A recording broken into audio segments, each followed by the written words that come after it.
Hi guys, this is Julia from Just One More Card, and today I have a fun project for you for Purple Onion Designs. And I want to show you how you can stretch your Christmas stamps and also other stamps year round. These are the three stamp sets I'm going to use. This is a stamp here. This little guy is called Sunny. This is a huge stamp set. It's only part of it. It's called This is December, and you can see there are all kinds of elements, and I'm going to be using this beautiful star trail here, and then I'm also going to be using a sentiment. I've started out by using the smaller one of the Femme Frames by Mama Elephant to die cut this panel, and then I've die cut these two cloud shapes if I ever manage to pick them up. And you can see one is out of paper, one is out of vellum, and I've used the stitch borders too by Pretty Pink Posh, which give you this beautiful cloud shape right here. I'm starting out by using some pigment ink by Mama Elephant, and all the colors that I'm using are listed in the product description below.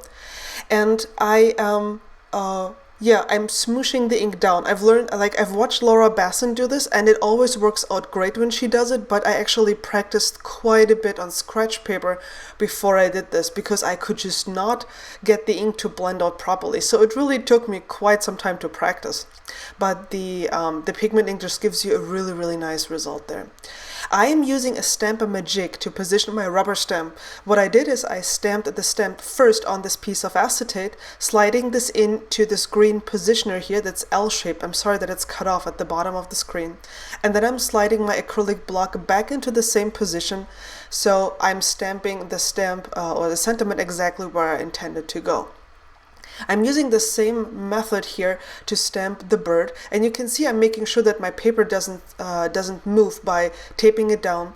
I'm bringing in my positioner tool here, making sure it's all lined up, sliding the acetate away, and then stamping my image. And that's always how I use my rubber stamps, because to me there's no other way to make sure they are lined up correctly. After I've stamped the little guy here, I'm inking up my trail. And this one I'm going to stamp with pigment inks. I'm using Brilliance, I think it's Sunshine ink, that's a yellow one, and then a light green one from Avery L. And it's going to give me a really, really nice gradient. Since I'm only going to have one shot here to do this, to line this up correctly, I'm making sure that I'm inking this stamp up properly, that I have a really good coverage. So I'm going over it a few times, and by doing that I can also ensure that I have a smooth transition between the yellow and the green, because I don't want to have hard edges. I really want this to be really, really smooth. So I'm making sure to go over a little bit of the yellow with my green ink. And don't worry, you're not going to ruin your ink pads with that. I'm also taking off the ink from the edges with a dry baby wipe, because I'm just worried that if I press down too hard, I might get that ink onto my paper. So I'm spending the few extra seconds carefully removing that ink. It's going to be so worth it, because otherwise you'll have to restart everything. Now I'm bringing back my acetate piece here, making sure that the stars are aligned properly. And you can see I moved it accidentally, so I'm realigning this, sliding back in my positioner tool, and then stamping down my stars.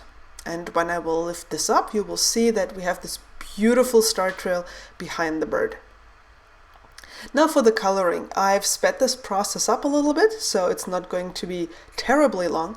And you know that I usually like to go from very dark to light, but this time I wasn't entirely sure where the dark areas were going to be, so I used my lightest color to draw in the shadow areas. And if that wouldn't be the darkest areas, it wouldn't matter because it's the lightest color.